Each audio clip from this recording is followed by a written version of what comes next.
Entamés à l'automne dernier, les travaux à bord de la rivière Petite-Décharge vont se poursuivre tout l'été.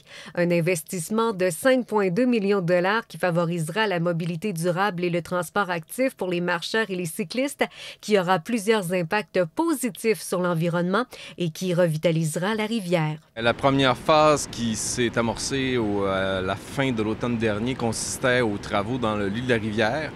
Donc, essentiellement, on s'est affairé à redonner un caractère un peu plus naturel à la rivière. Donc, on a enlevé les anciennes estacades et on les a remplacées par des seuils en empierrement qui doivent normalement, mais on le constate déjà, faire un meilleur travail de rétention de l'eau en période d'étiage. Ensuite, on a détruit le mur du côté nord et on a procédé à un empierrement rocheux, encore une fois, un perré.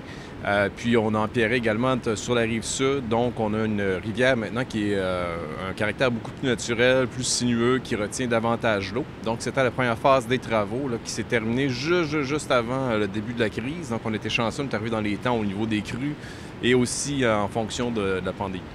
Justement, parlons-en avec cette pandémie-là. Est-ce qu'il y a des retards par rapport à tout ça ou si on va être prêt là, avec l'échéancier?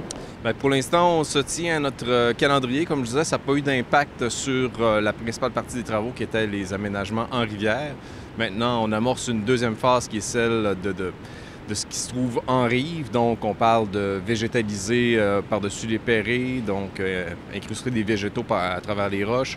On parle d'installer une clôture de 650 mètres sur la Rive-Nord, un bel ouvrage esthétique qui va être mis en place, et tout l'aménagement de la Rive-Nord également. Donc, on va verdir tout ça, on va aménager une piste multifonctionnelle, de nouveaux jeux pour les enfants, des nouvelles infrastructures également pour les sportifs, l'interface avec le parc Falaise. Donc, on travaille tout ça et donc vers la fin de l'été, là, normalement, tout devrait être terminé.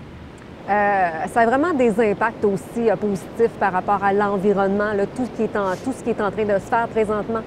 Bien, évidemment, on a retiré d'abord avec la passerelle, puis avec les nouveaux aménagements, beaucoup de béton de la rivière. Et ensuite, comme on augmente artificiellement la quantité d'eau retenue dans la rivière, le pari qu'on fait, c'est qu'on crée des habitats naturels plus intéressants pour la faune. Donc, on peut s'attendre, déjà depuis quelques années, il y avait eu un enrichissement de la faune dans le secteur de la rivière, mais là, on peut s'attendre à ce que ça soit amplifié au cours des prochaines années. Donc, avec la végétalisation, avec les nouveaux habitats, donc on devrait avoir de nouvelles espèces s'approprier la rivière. On entend beaucoup de commentaires des gens qui passent. C'est beau, ça fait du bien, le paysage est spectaculaire. C'est ce qu'on voulait, entre autres, une harmonie avec le centre-ville et la rivière Petite-Décharge, ce qu'on voit actuellement. Bien, en fait, il faut dire que les travaux de la rivière sont planifiés depuis près de 2 décennies. Donc, on a toujours eu ça à l'esprit, entre autres quand on a procédé aux travaux de revitalisation du centre-ville. C'est un tout, hein? Donc, il y a beaucoup de rivières au Québec qui parcourent les centres-villes. C'est notre cas aussi chez nous. Et comme beaucoup de centres-villes, on a tourné le dos avec le temps à la rivière.